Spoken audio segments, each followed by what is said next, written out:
The homeless boy who invented Louis Vuitton. How a homeless boy created a multi-billion-dollar luxury brand. Louis Vuitton was once a homeless youth in Paris, unaware that he would one day establish a billion-dollar luxury company. Want to know everything about his struggle and how he succeeded? Well, stay tuned till the end of this video. Hello everyone and welcome back to our channel. Now, let's begin. The world's largest fashion firm is LVMH. Throughout the years, LV's skilled craftsmanship has attracted the world's largest and most prestigious clients. Louis Vuitton was born in France in 1821, which marks the beginning of his illustrious lineage. With the intention of fleeing a mentally abusive household and beginning a new life, Vuitton endured the worst in order to develop the business bearing his name. After generations of struggle, survival, and pioneering, the signature styles are still widely utilized throughout the world. Before establishing his company, Vuitton understood the significance of a strong work ethic and perseverance. Growing up in eastern France in a family of farmers and milliners, Vuitton had first-hand experience with hardship. After the death of his mother, his father, Xavier Vuitton, remarried, and Louis' stepmother was nasty. In 1837, when he was 16 years old, he traveled 292 miles from his hometown to Paris, where he sought menial work with craftsmen and artisans, but was barely able to make ends meet and was forced to sleep on the streets.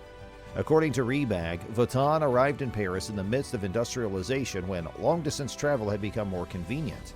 This increased the need for long-distance travel, and Vuitton began his career as an apprentice for Monsieur Maréchal, who instructed him in the construction of sturdy containers. Due to his expertise, Vuitton was in high demand a few years later. People now recognized him as a luggage maker. The tops of his trunks during the period were rounded to allow water to run off, yet the trunks did not secure the goods within. In 1858, Louis Vuitton designed the first steamer trunk made of gray canvas and named Triomphe, which is the brand's hallmark. The items were in high demand, however manufacture was discontinued shortly thereafter.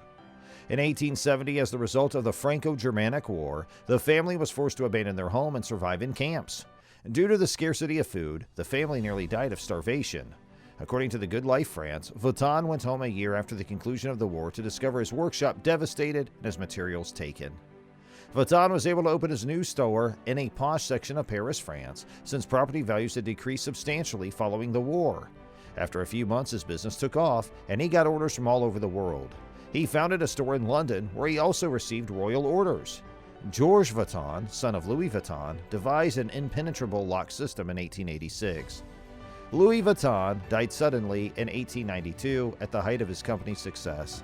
His son George instantly assumed the responsibility and began work. During the Chicago World's Fair, he met John Wanamaker, who pioneered the notion of department shops with price tags. His shop, Wanamaker's, began selling Vuitton's handbags. In 1896, in honor of his father, Vuitton designed the LV monogram and flower pattern. In the 1930s, according to Hooks, Vuitton had established a nationwide distribution network. In 1936, when George Vuitton's firm was thriving, tragedy struck and he went suddenly. But his son Gaston assumed control of the company and had a rough start. World War II had barely begun, prompting the third generation Vuitton to close his facilities and stores around the globe. In 1946, following the conclusion of World War II, Gaston passed the firm to his sons. According to the Times, when the brothers disagreed, their brother-in-law, Henri Racquemet, took control.